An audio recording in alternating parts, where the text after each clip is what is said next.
Welcome, welcome, welcome to a special edition of Film Canada Press. I'm going to turn up this volume just slightly. This is going to be my first video where I'm going to have an opportunity to share with you guys at least the results, but I'm going to do an actual live stream. I'm going to show you guys a lot more information on one of the craziest cases. I cannot believe this was a case that happened to me. This is one of the craziest things I've ever seen.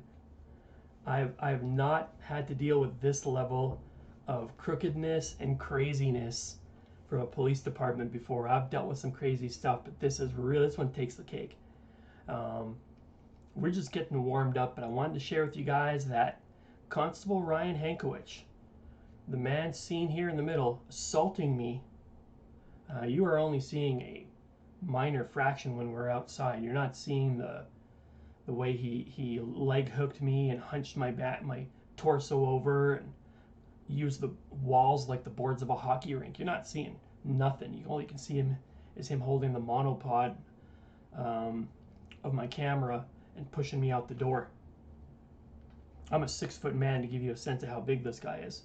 But he assaulted me for walking into the public lobby of the Edmonton downtown police headquarters, started griping and complaining about I'm not allowed to take pictures in there. I told him I want to speak to a supervisor. Supervisor came out to the same old feelings-based thing, blah, blah, blah. You might make some people uncomfortable. They have a right to privacy. What right is that? Show me a law.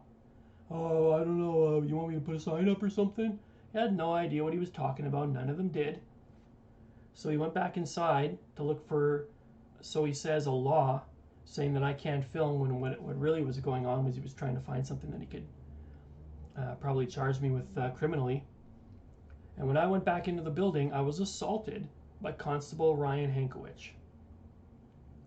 Today, folks, I am happy to tell you that the man who assaulted me, Constable Ryan Hankewich, has resigned from the Edmonton Police Service just moments before finding out a potential date for a hearing for his assault on me, for his violation of COVID protocols, municipal, provincial, and federal COVID protocols, which were in place at the time, and his violation of my constitutional rights under Section 2B of the Charter of Rights and Freedoms, and Section 7, unlawful and unnecessary detention.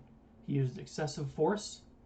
He continued to crush my phone for several minutes outside after his stated goal of removing me from the lobby, and was not able to come up with any cogent argument whatsoever to justify his use of force.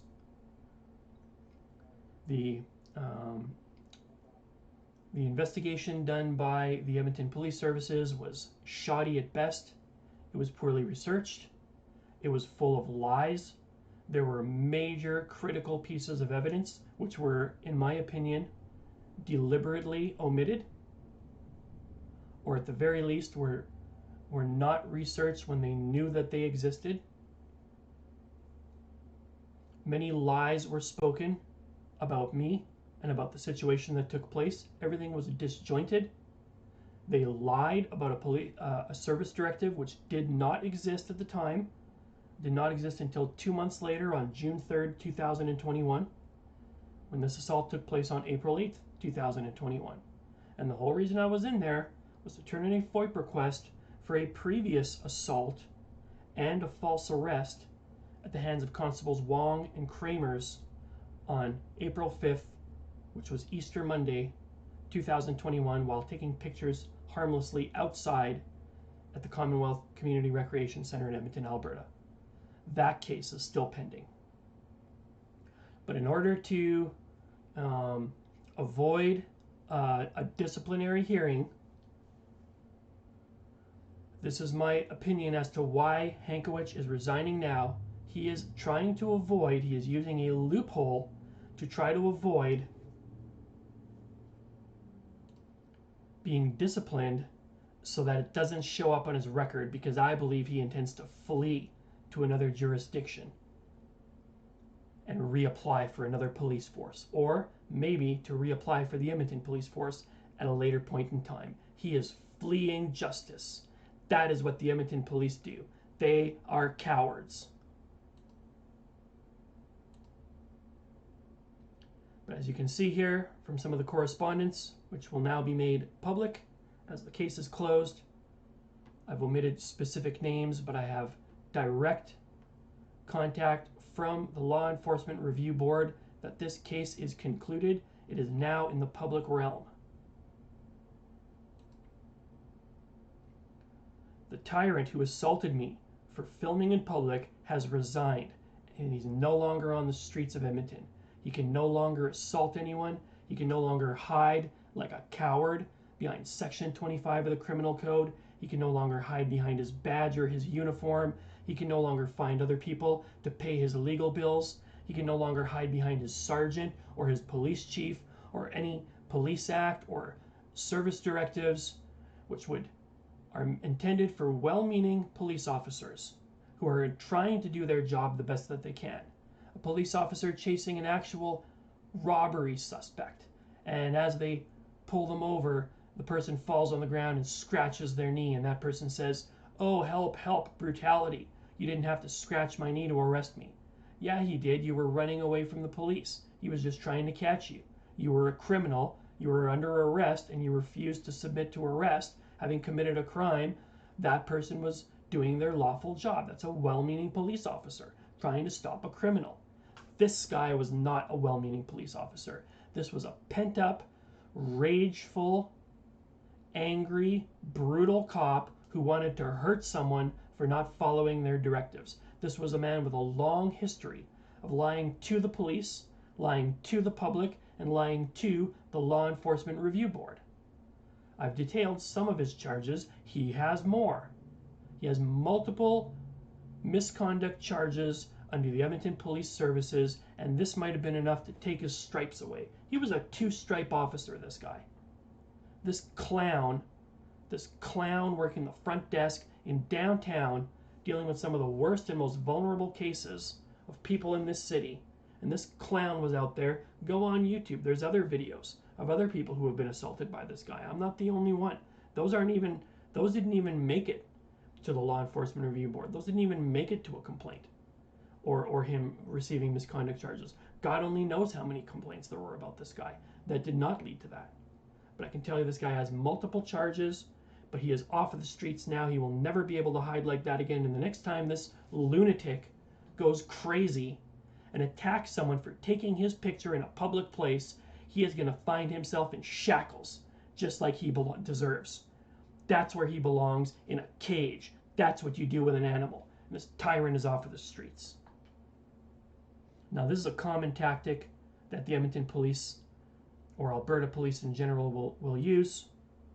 Trevor Lindsay, who assaulted a man named Godfred Adai, black man, who had his skull cracked open during an arrest. Trevor Lindsay used the same tactic, running like a coward and hiding behind a loophole in the Alberta Police Act. The Police Act, which, according to the Arkansas report of 2018, I'll leave a link down in the description below.